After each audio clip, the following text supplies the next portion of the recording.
the myths that have arisen from the Hollywood portrayal of forensic science, and then we're going to go through some methods of forensic science used to actually solve crimes.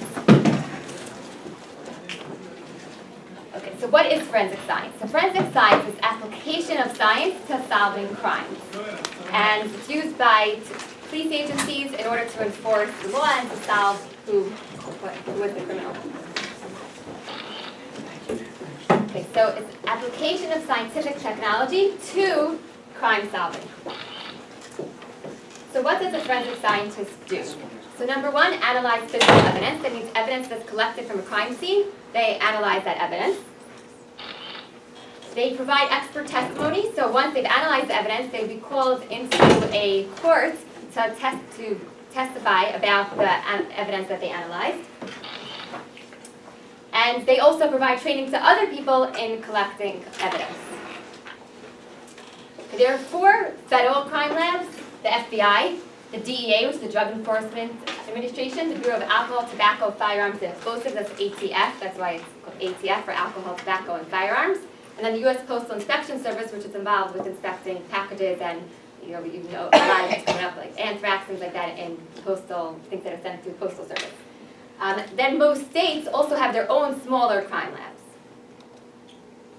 Okay, so general crime lab services. In the crime lab, you see there's a lot that goes on: documents examination, firearms, toxicology, fingerprints, pathology, which is shown a lot in TV shows where they analyze the corpse. Okay, so the crime scene team is a team of professional investigators which are trained in a specific discipline. So the first part is the first responding police officer. So usually when a crime has been committed, either you call 911 and the police comes. The first officer that comes, that's the first responding police officer, who tries to secure the scene and interviews the witnesses, medics if necessary, investigators, the medical examiner, that's if there's a death at the crime scene, a photographer or field evidence technician, so that's the person that takes pictures of the crime scene and then starts collecting the evidence.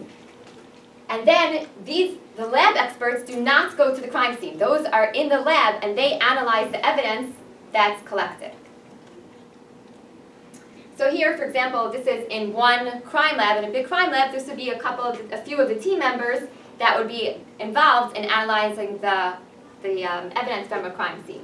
So this person is analyzing the DNA, this person is in ballistics, which is guns and bullets, this person is in inks, and this person is in the blood sample, what was in the person's blood. Okay, what is physical evidence? So physical evidence is basically any item that you collect from a crime scene. And it can be a solid, liquid, or a gas, and it can be either very, very, very small, and if it's very small, it's called trace evidence, or it can be very large, like a corpse. Okay, so now after the introduction, we're now going to go a little bit through the myths that the TV shows have produced, and you'll see that some of them are actually, we're going to see if they're myths or actually if they're reality. Okay, so these are some of the TV shows that use forensics, and there are many, many more. They've become very popular, the shows about solving crimes. So do they give an accurate view of forensic science? So number one, television shows show accurate science. So surprisingly, they actually do show pretty accurate science. Doesn't mean that everything is perfect, but their portrayal of the way of the science that they use to solve crimes is pretty accurate. So you can learn some things from the TV shows about the science that's used. Forensic scientists are like Sherlock Holmes and can solve complex problems. So they have to be very smart. They have to go to analyze evidence. However, usually a forensic scientist is not the one who's going to go to the crime scene, collect the evidence, go back, analyze the evidence, and say, wow, I solved the puzzle. They know everything. So connected to this, do they know everything about everything? Do they know everything about everything? So they don't know everything about everything. They are very specialized. It could be that someone who analyzes DNA is not good with analyzing the drugs found at a crime scene. So a forensic scientist is specialized in a specific discipline. They don't know everything about. They're trained to learn about forensic science, but then they specialize in specific aspects of it. Forensic scientists carry guns and go with police to stake out a house. So this, of course, in Hollywood, they want to dramatize it, so they have the guns and they go. But really, forensic scientists usually just stay in the lab and they analyze the evidence. Are they involved in all steps of the investigative process, such as interrogations? Another one where TV shows have a lot. The forensic scientists, they go and then they run in and they investigate and then they make the person confess. So they're really not involved at all in the investigative process at all. They have fancy multi-million-dollar gadgets and gizmos allowing them to do just about anything. So it happens to be that the computers and the tools that are used to analyze the evidence are very expensive. However, crime labs are funded by your taxpayer dollars, and as you know, by everything that's run by the government. It's not all perfect, and so a lot of the crime labs are actually dark, and they don't have everything up to date, and it's not they don't have all the gadgets and gizmos, and you don't just put things in and everything comes right out, and the crime is solved 2 minutes later. Cases are generally easy to solve. It can be finished rather quickly. So of course, because you're watching a TV show in 45 minutes, the whole thing the crime happens, and then they solve the crime, and it's all done. So that is very not reality. Crimes can sometimes, quick ones could take a day, but most of them take more than a day. They could take weeks or even months to solve. The job is all about glitz and glamour like TV shows. So just as Hollywood likes to do, makes everything glitz and glamour, but it's not glitz and glamour. It's a job like any other job. So it's exciting because they will, if you analyze the evidence, sometimes come up with solutions to a crime, but it's not the glitz and glamour that they show on the TV shows. All you do all day long is perform scientific work to solve cases. So actually, they do scientific work. They also do a lot of paperwork, like a lot of jobs. There's a lot of paperwork involved. A CSI and forensic scientist are the same thing. So this is a big misconception given by the TV shows. There are two different things. So what's the difference? So a CSI is a crime scene investigator. And a crime scene investigator often has police or detective experience. They go to the crime scene and they collect evidence and document what's at the crime scene. So they're the ones that go to the crime scene and collect the evidence. A forensic scientist, however, is in the lab. And they have a degree in science. Usually the crime scene investigator does not have a degree in science. The forensic scientist is one that has a degree in science. And they rarely visit the crime scenes.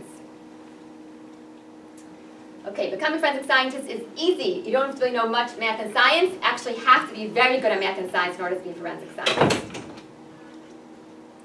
Forensic scientists make lots of money, so not true. The average is about $60,000 a year. Some in Washington, D.C., it goes closer to the 90s. In some other states, it's even less than $60,000. So it's not the way to become rich.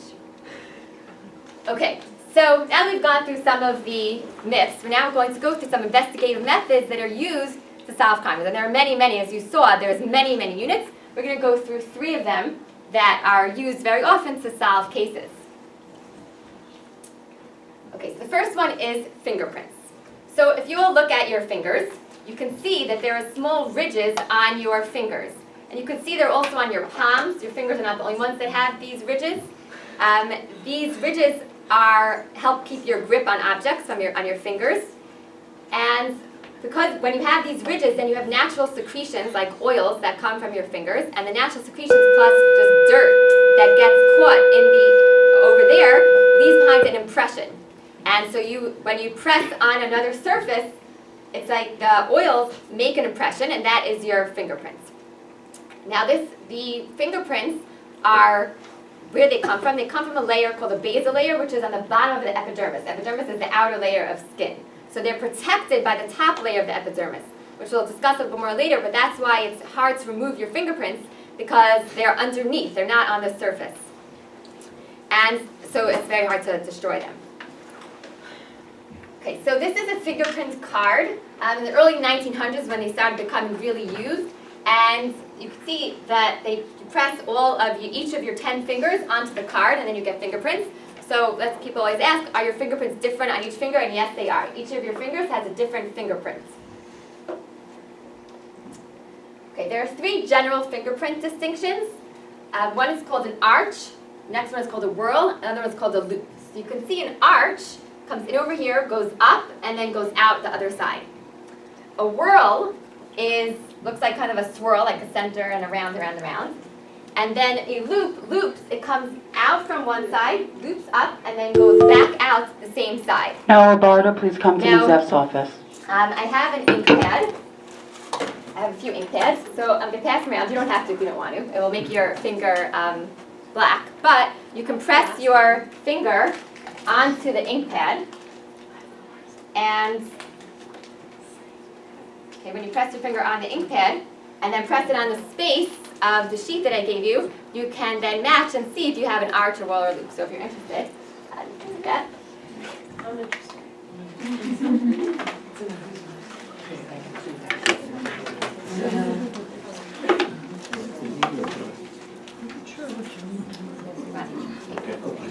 No comment. Give you a couple of minutes to sit around.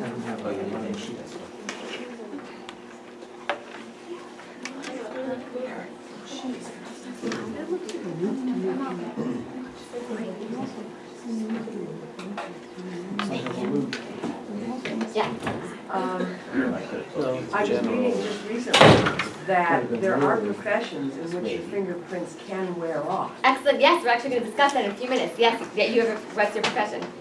I'm a nurse, You're a nurse. and we go in to get the medications using a fingerprint, and mine doesn't pick up. Yours doesn't pick up. Yes. Yes, I was going to discuss that a little bit later, but since you asked me that now, there actually was a case a few years ago of a man who came into the airport, and they were using fingerprint screenings, and he had no fingerprints. He was on a chemotherapy that actually, one of the reactions was that it erased his fingerprints, and there was a big problem because they couldn't let him in, and it became a whole big discussion. So yes, fingerprints can temporarily be worn down or erased, however, they will always grow back.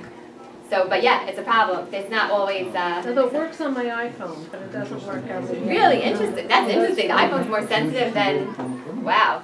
Yes, there are professions like bricklayers, that they work with bricks a lot, rubs it down. Anyone who works with paper rubs it down.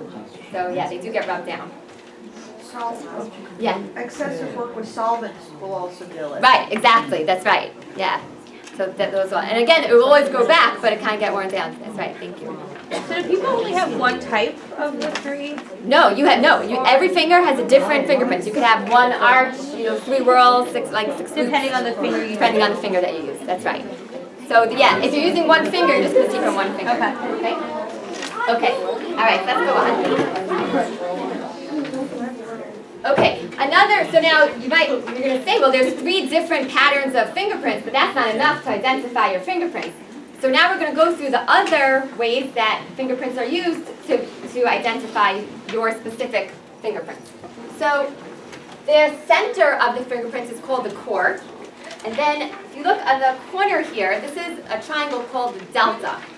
And you can count the number of ridges or the number of lines between the core and the delta. And the number of ridges between is called a ridge count. That's one of the distinguishing factors between fingerprints.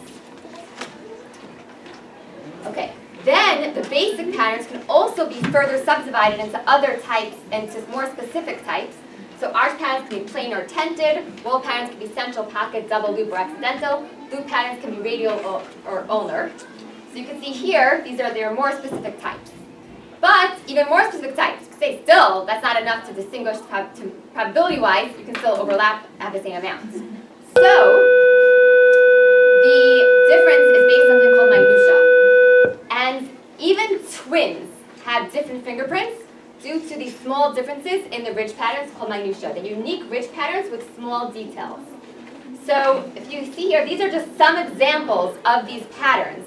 And if you look at this fingerprint, so this is for example, a bifurcation. A bifurcation means when it comes like this and like a fork, it splits. So that's right here, that's a bifurcation. This is a termination. It goes and then it just ends. And there are many, many different minutia. And in one fingerprint, there are over 150 minutia in one fingerprint. Okay, now you can see this is a fingerprint just shown with 35 of them. Now you can imagine before computers how hard it was to identify all these minutia and how computers have sped this up, that now the computer will do this and be able to compare the different fingerprints and match them based on these minutia. Okay, there are 3 types of fingerprints that investigators look for at a crime scene. The first one are called patent fingerprints. So patent fingerprints are regular fingerprints that are found at a crime scene. That's used by, let's say the person dips their finger in the victim's blood and then they press it on. That would be a patent fingerprint. Or any other liquid, like the oils of your skin. So actually the oils is going to be latent. Patent would be something that, an actual liquid that makes a visible fingerprint. A plastic fingerprint, which is less common, is our indentations left in clay or wax. Okay, so that would be a plastic fingerprint. And a latent fingerprint is one that you can't see. So they're not visible. We have to make them visible as a crime scene investigator. And that's one of the jobs of the crime scene investigator. You always see them dusting, is to make the fingerprints visible.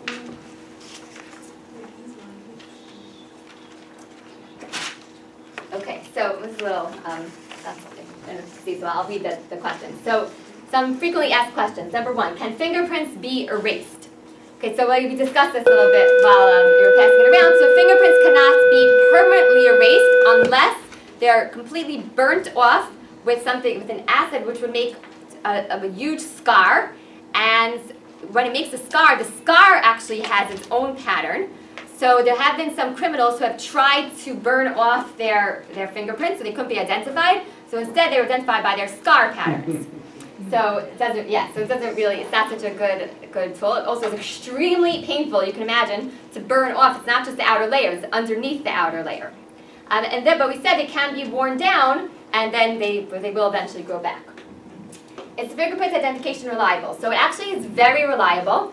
Now with computers, if just one finger, it's about 99%. If 4 fingers, it's close to 100%. Now, there are mistakes. The analyst obviously can make a mistake, but if once the analyst has not made a mistake, the analysts make about 4%, which is a little high. That's 4 in every 100. But once it's analyzed, if we have the correct fingerprints, then it's pretty close to being very accurate. The only thing is, just realize when a fingerprint is found at a crime scene, it's very hard to connect it, unless, for instance, I wasn't there, but the fingerprint is there. But just because fingerprints are found at a crime scene doesn't necessarily mean that the person was involved in the crime. But it's a link. Is fingerprints matching carried out by computers in a matter of seconds? So it's not a matter of seconds, but it does usually take a couple of hours.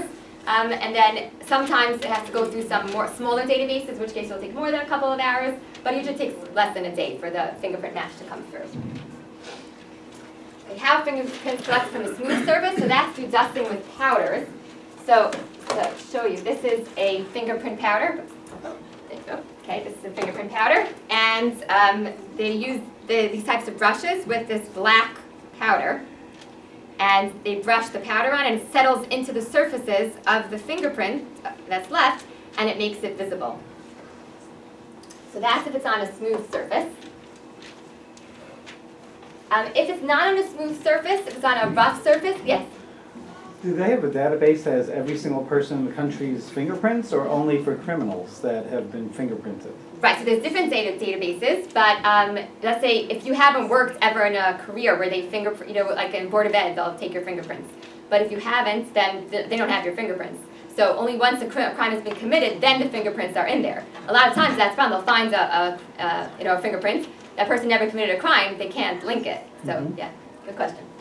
Okay, these are 4 methods on rough surfaces of how to expose the fingerprints. So there's anhydrine, cyanoacrylate vapor, silvanite fumic. Cyanoacrylate vapor actually is superglue. So we take superglue fumes and it's like a big tent, and the fumes go up and make the fingerprints visible. Okay, so you can see here, these are 4 fingerprints that were latent, and now they become visible through these different chemicals. Okay. The next method is called DNA fingerprinting. Now, even though it's called DNA fingerprinting, it's actually not related to fingerprinting, except that just like a fingerprint identifies a person, so DNA also identifies a person. So DNA fingerprinting, otherwise known as DNA profiling, is used in criminal or legal cases with a high degree of accuracy to determine identity or parentage. So how does DNA profiling work? So in your DNA, as you know, your DNA, the job of the DNA is to control what happens in the cells of your body, and it determines what proteins are made, what enzymes are made, and therefore could control your traits. Surprisingly, a very large part of the DNA, about 98.5%, is not involved in controlling your traits. It's not involved in making proteins. They thought that those were actually not useful at all, so they called them junk DNA. However, we now know that it does have important functions, but it still has kept the name junk DNA. Junk DNA is also important in forensic science because that is where there are these long patterns of sequences of genes which can be used So you have, let's say, the gene, and then in between you have these base pairs, which also are sequenced, and those sequences are what forensic scientists use to identify a person's DNA. Okay, so junk DNA contains many unique patterns of repeated base sequences that identify individuals. In the human population, these are called polymorphisms. And in 1984, a technique was developed for isolating and analyzing these variable areas. So we put the DNA, we can make a pattern from the DNA, and using that pattern, we can analyze the DNA. So this is a very simplified, very, very, very simplified version of the band patterns produced when we run DNA through a gel. So we're going to come back to this in a second. How does this work? So from the cell, we can isolate the DNA. Now, it used to be a problem that the DNA, if a very small amount of DNA was found, what do? Because you don't want, if you destroy it, and while you're analyzing it, you have no more left. So there's a new technique called PCR, which amplifies the DNA. It basically makes copies of the DNA that was found, and that's very useful in being able to analyze the DNA. Then, the DNA is cut at specific points. Now, because each DNA has its own specific sequence in it, when it's cut, each DNA will be cut at different points. So when it's cut, it's going to go into all different sizes. What we do is we put it through something called a gel, and the DNA then runs through the gel, and it's separated based on size. And so we get this whole thing called a band pattern, which separates the DNA based on all the different size fragments of the DNA. So this is what's produced, and again, it's a very simplified version. But you can see this is the DNA that was found at the crime scene. So this is a band pattern produced by the DNA found at the crime scene. And these are the 4 suspects. So which suspect, as you can see, suspect 3's DNA matches suspect 1's, the crime scene DNA. And so we can place suspect 3 at the crime scene. Okay. Not only is it used for identifying people at crime scenes, it's also used for determining paternity or maternity. This is part of the gel that was run. This is also a very simplified version of it. To know, each of your genes, half came from your mother, half came from your father. So when you're looking at a child, you should see half the DNA from the mother, half from the father. So you can see this child, so this piece matches the father, and this piece matches the mother. Again, this is very simplified, but this is the alleged father's DNA run through with the mother and the child, and you can see the child here matches the mother over there, and the child here matches the father over there, and through that, you can determine paternity or maternity. And it happens to be that with current technology, it's close to 100% accurate. If a child we don't know who's their mother or father, and they do a paternity test or maternity test, it's close to 100% accurate to find out if the mother or father actually is the mother or father. How long does that take? It doesn't take, so it also takes, the process of analyzing the DNA, actually putting in the gel and everything, that does take a few days. And if a person just regularly sends it out, like to a regular lab that they pay, it takes a few weeks till they get the results back. In a crime lab, it'll take a day or something. But that's why sometimes you'll see on TV shows, like, we need the DNA back, but they say we can't. It takes time to do the whole process. Okay, so DNA fingerprinting can match the crime scene DNA with the suspect, determine maternity, paternity, or match to another relative, eliminate a suspect, free a falsely imprisoned individual, and identify human remains.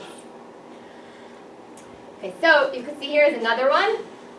So this is the victim's blood, that's the defendant's blood, and this is blood that was found on the defendant's clothes.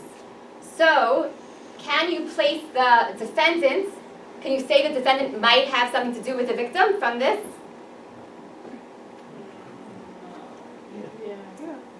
Right? Yeah, why? Because the stripes match. That's right, exactly right. This is the victim's blood, and this is the defendant, the person who's accused of doing the crime, the blood on his clothing. That's his own blood. So if it was his own blood on his clothing, we wouldn't say that he had anything to do with the crime. But he has the defendant's blood on his clothing. So you see he has the victim's blood on his clothing. The victim's blood is what was found on his clothing. It's not his blood, it's the victim's blood. If you look on the sheet that I gave you, so you can see that's also DNA run. So look at the middle one, shows you the DNA from the crime scene. Can you tell me which suspect is guilty? C, everyone agree that it's C? Okay, so you can see that it's C because the band patterns match. Okay, blood spatter. So blood spatter, a blood spatter pattern can give information about the truthfulness of an account by a witness or a suspect. It can provide information also about the angle, the velocity of impact, and the weapon, type of weapon that was used. I'm just going to show you a short video clip on blood splatter. It actually shows you a commercial for a second. I'm sorry about that.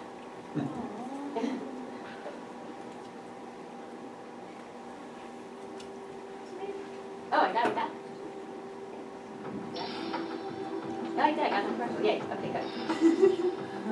In a classroom at the Criminal Justice Institute of the University of Arkansas, several crimes Yeah, are do you taking think? place. Yeah. Just a little white curve cut. I want to shoot this young lady in the neck. And the criminal masterminds are forensic expert Paulette Sutton and her accomplice Steve Nichols. By most standards, erecting massive cardboard rooms and then defacing them with blood is unusual. Somebody has to do it.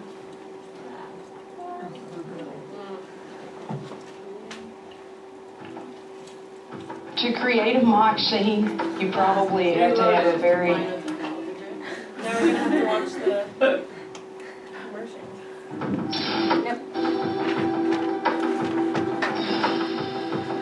In a classroom at the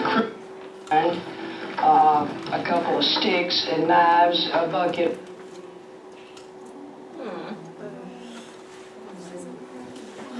The blood, and just get in there and put them down. Sometimes It doesn't be working so we well. have a plan, sometimes it's a recreation of a scene that we've already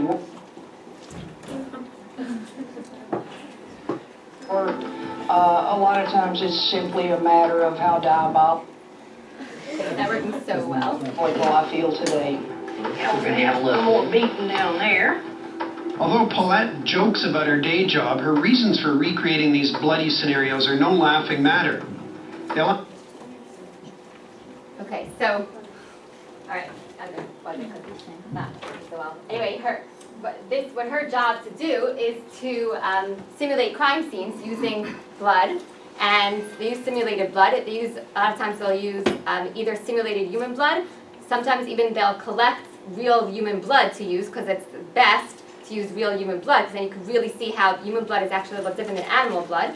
Sometimes they'll use animal blood, but they make these patterns and then they can analyze them so that they'll know when they see patterns at a crime scene how to analyze them. So do you mind just turning the light back on?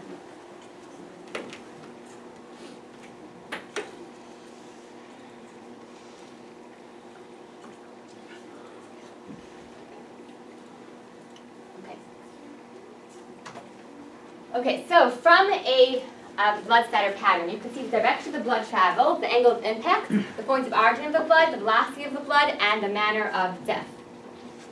So blood is cohesive. That means that the cells stick together. So it tends to remain tightly attracted to one another. So when you drop blood, if it just drops straight down, it makes these round droplets. And I'm going to show that to you. So, okay,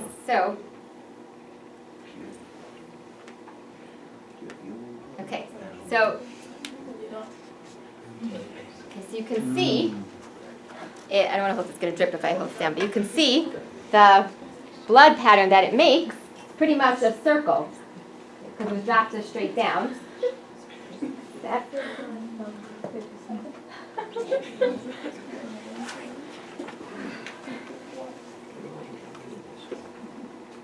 But don't tell the general. You can see like that. Now, if you notice, it also has these little parts coming out of it. Those are called spikes. And if we drop it from a higher, if we're going to drop it from even higher,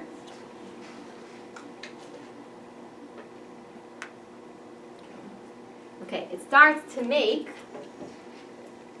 one more.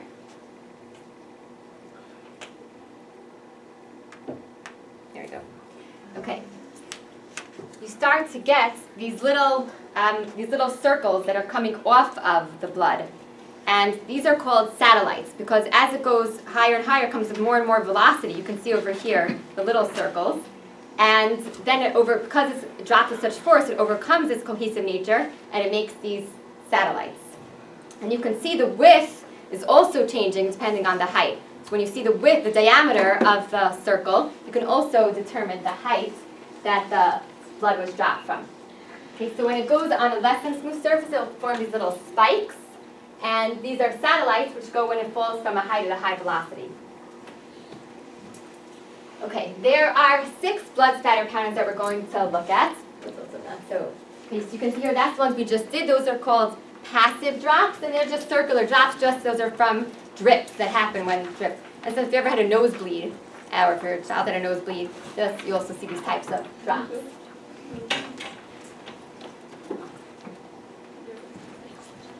Okay, arterial gushes. That's when an artery is cut, and it makes because from an artery, so the pulse goes like this, like this. So you can see it makes this kind of pattern, like up, down, and so that when you see a pattern like this, it means that an artery was cut. So it's spurt-like. Splashes are if blood is actually it's splashed, and it looks like a big grouping of blood. It can start like this, like kind of take an oval shape, or it could be even more. That's a big splash. And you could simulate this by taking like a syringe and blowing, and with my forensics class, we just did that. You take the, you put it in a syringe and you splash it on the wall and you get the splashing patterns. Okay, smears are if the criminal takes the blood and smears it, that's going to produce a smear. Looks like this. Trails are if the body is dragged, so it makes a whole trail of blood. And then pools are if the victim's in one spot. A lot of times also on TV shows or the movie when a person's murdered and then suddenly there's a whole pool of blood coming out of their body. That's a pool. Okay, the shape of the drop of blood can also tell you where it came from. You can see that it's darker over here than over here, and the shape is kind of oval, so it's darker and wider at the point of impact, and then it kind of gives this like exclamation point. And depending on the angle, it'll also give you more or less of this exclamation type shape. You can also look at the pattern, and you can see the patterns tell you what type of weapon was used. When it's high velocity, it'll produce a big spatter of lots of dots. That's like at a gunshot wound. Medium velocity would be like a beating or a stabbing, and it looks like this. And then a blunt object, like a hammer, that's not a sharp object, will give you as low velocity, and it gives you a pattern that looks like this. It's a circle with lots of little circles coming out of it. Okay, we can also determine the location that the blood came from, and also you'll on the crime scene TV shows, you'll see this. They use either lasers or sticks, and they take all the different places where the blood spattered, and then they try to see where they meet, and where they meet, they say that that's the point of origin of where the blood came from. Okay, crime scene investigation of blood. So blood is, criminals often try to wipe away the blood by using something called luminol. Have you heard of luminol? No? Okay, so sometimes they'll have the blood and they try to clean it with soap. But it's not so easy because even if they clean it with soap, a residue actually still remains. And so we use something called luminol, which is a compound, and it glows, and you put it on the area where you think there was blood, and actually you can see it glows. So this was blood that was cleaned up from a crime scene, but now it starts to glow, and that's using something called luminol. So that compound uses that's what we used for to see the blood that was erased. And How far back does it go? How many hours or days or minutes? a good question. So it actually will last for a pretty long time, for a couple of days. Once dirt starts to accumulate over the area, then it hides it. But it will be a couple of days that you can still use the luminol. So, okay. And blood.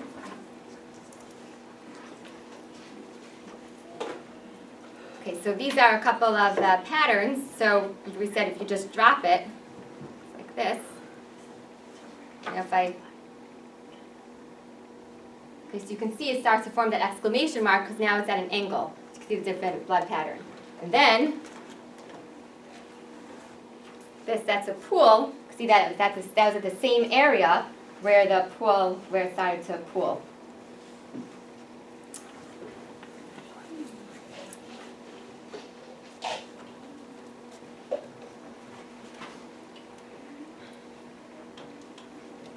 Okay, so as a forensic scientist, we try, it's not what you know, it's what you think you know, and it's not so. So we really, as forensic scientists, really try to look at a crime scene and use the physical evidence and use science to analyze it and solve the crime in an accurate way. Are there any questions? Yeah. You mentioned small children before in some other context. When a baby is born, they take a footprint.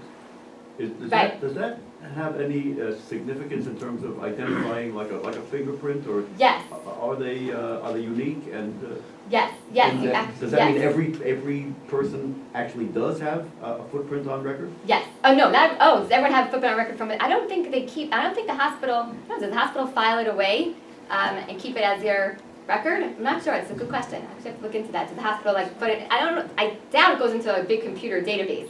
Whether the hospital itself stores it, I don't know. It's used if a baby at the hospital to make sure that the parents actually takes the right baby home. But I don't think they put it into a computer system and then actually store it. But they are identifying. And actually, people whose fingerprints have been erased, they sometimes use palm prints. So there are other parts of the body that have prints. But it's a good question. Yeah. I was going to say that a lot of people today are fingerprinted. I was fingerprinted digitally, Right. so they don't use ink anymore. Right, that's right. Yeah, it's a much more efficient way of logging it. Right, sure. Yeah. On TV crime shows, they often show police surreptitiously taking a coffee cup or a snippet of hair for DNA analysis. Is that legal, or do they have to ask consent? That's a great question. So if they really need a warrant to, but on the other hand, once you throw something away, it's not yours anymore. It's kind of like, it's everyone's. So, if you take a drink and then you throw it in the garbage, someone can take the cup. It's not yours anymore. They can't go into your house and sneak and take a piece of hair from your brush to analyze. But for that they would need a warrant. But then when they're sitting like in the investigator's office and they take then they give you a cup and then they take it. So if you throw it in the garbage, so officially it's not really yours, and you put your DNA there. So, yeah. Yeah. They got you. Take your cup with you. That's right, exactly. Yeah, that's fine, I'll just take my garbage.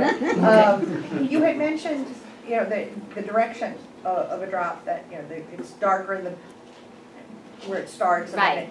But yet when you showed the one droplet, the exclamation point, when you Right. dropped it, it was darker at the end instead of the beginning. Is it? Well, no, see, this is a pool. So a pool, No, not the pool by one, gravity. the other one.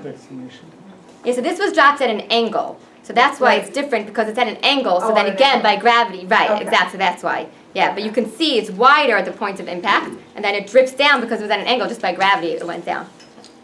Yeah. What % of crimes are actually solved by forensics? So most crimes are actually solved by forensics, by some sort of forensic science. Because if you think about it, it really involves every part of the crime scene. Very rarely is crime solved that they go and someone says, "Oh, I did it." So it's from pathology, which is medical, analyzing a dead person, to blood, to fingerprints, to DNA, and there's so many other aspects of drugs. All of that goes under forensic science. So most crimes are solved using some sort of forensic science. It's not only days and days, but could be pretty quickly. But most of them use some aspect of forensic science. Yeah. Avoiding a ghoulish question. Okay. Regarding the pathologist's work. Right. Assuming that a body, if not refrigerated, is going to deteriorate, and then I assume, like your food, if it's in a refrigerator, it's going to deteriorate also. Right. What is the point at which it becomes extremely difficult to identify a person? I mean, we hear about these people falling in the mountains. So usually you can identify, first of all, a large amount of DNA stays for pretty long amounts of time. So even trace amounts of DNA can be used to identify a person. They also use dental records, and teeth stay for very, very, very long amounts of time. So that's why dentists have to keep their records for many years, because they can use, even when there's very little DNA to find, they use dental records. So they're able usually to identify, unless something has happened to the body, like it's been burned so much that all the DNA and all the bones have been completely destroyed, which is a lot. It has to be really incinerated if there's been nothing left to identify the body. And that's a whole other aspect also. We didn't go into, it's a whole other topic, but of how to analyze based on body temperature and then based on insects that are found in the body, that a dead person, that different insects come at different stages, and you can tell when the time of death based on that. Okay, thank you so much. I hope you enjoy the rest of your day.